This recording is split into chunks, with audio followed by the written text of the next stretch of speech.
Hello everyone and welcome back to a Maintenance to Climb podcast. I'm here in this beautiful valley at the moment. Absolutely love this place, but yeah, stay away from the touristy side of me on weekends. I really just need the peace and quiet, to be honest, and it's lovely here. But yeah, do you know the quote that says never meet your idols or whatever it is? Well, I'm sure that's correct.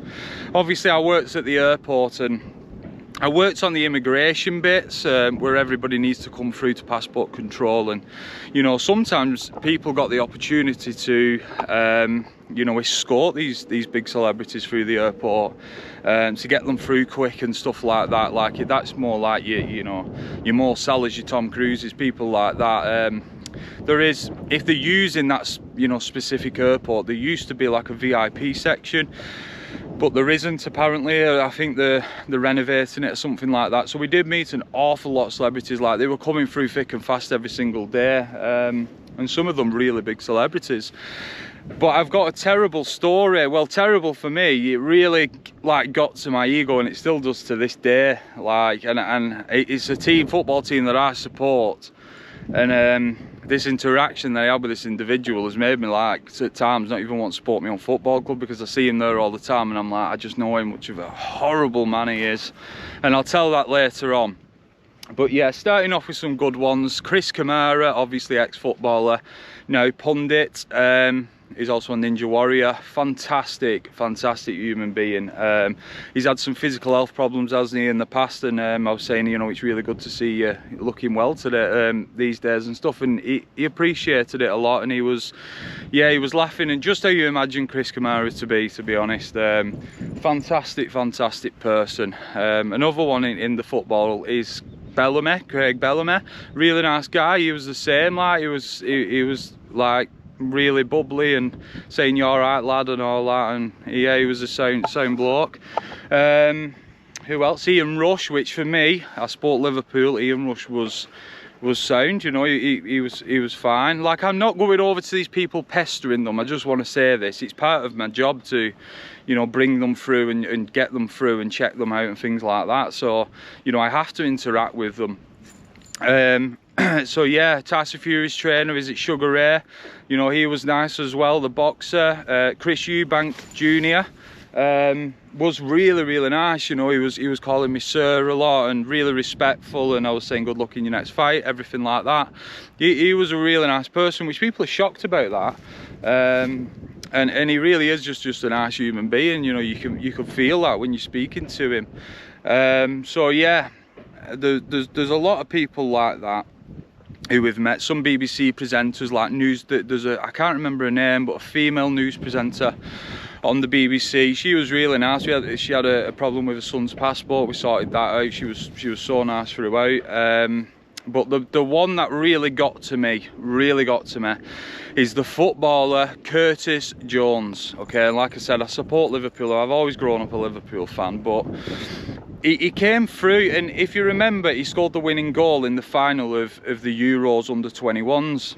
And he'd been on holiday pre-season. He'd come back and he came to us, and he went into what's called the E-gates, and he started to do it wrong.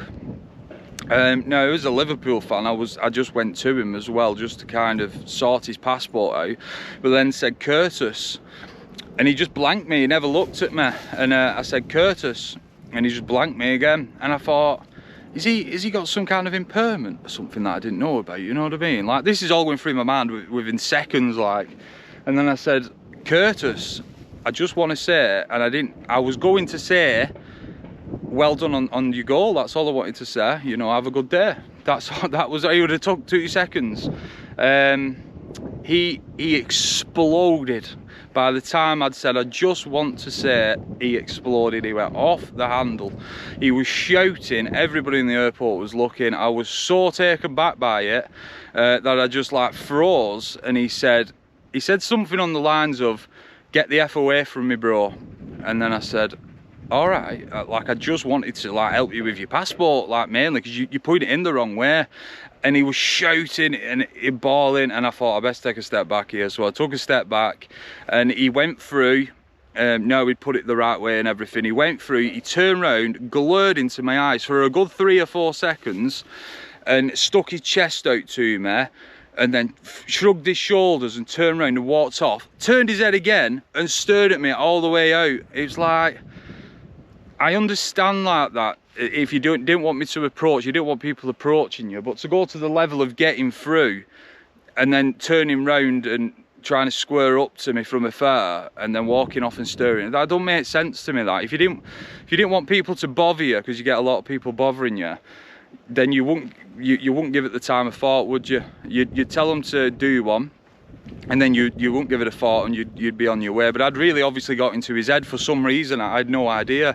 I speak to everybody with respect. It's just the way that I was brought up, for one. I always speak to people with respect, like very friendly to people, and yeah, you'll never have any trouble with me unless somebody brings me trouble, of course. But I was so shocked by it, and then afterwards it's like, why didn't I use my powers to make it a bit more difficult with him? And that's what people were saying to me, and I was like, well, I was so shocked by it, you know. Nobody's ever spoken to me in that way in my life, really, let alone like someone like that, a professional.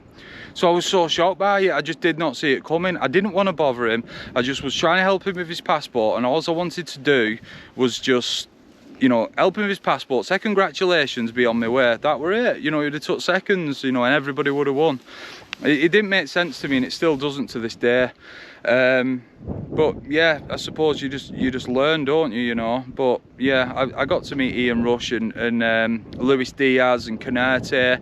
They all came through. They were all fine, you know. Luis Diaz didn't speak much English, but he was nice, you know what I mean. And yeah, I've met a lot of people like that over my time at the airport, and they was usually pleasant, to be honest. And you know, they saw that you was trying to help them, and they respected that.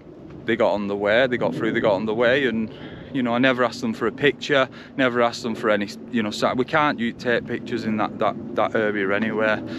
But I would never bother them in that way. I'm not somebody who goes over and wants to have a piece of them and pester them. I understand that must be really difficult, and I've never intended to do that. It was just part of my job, and in the process I wanted to say hello. That were it. So yeah, there's a couple more. I'll think of a lot more, because there's that many people that I'm struggling to even think about, you know what I mean. I'm struggling to bring them to my mind on the top of my head, but there are so many.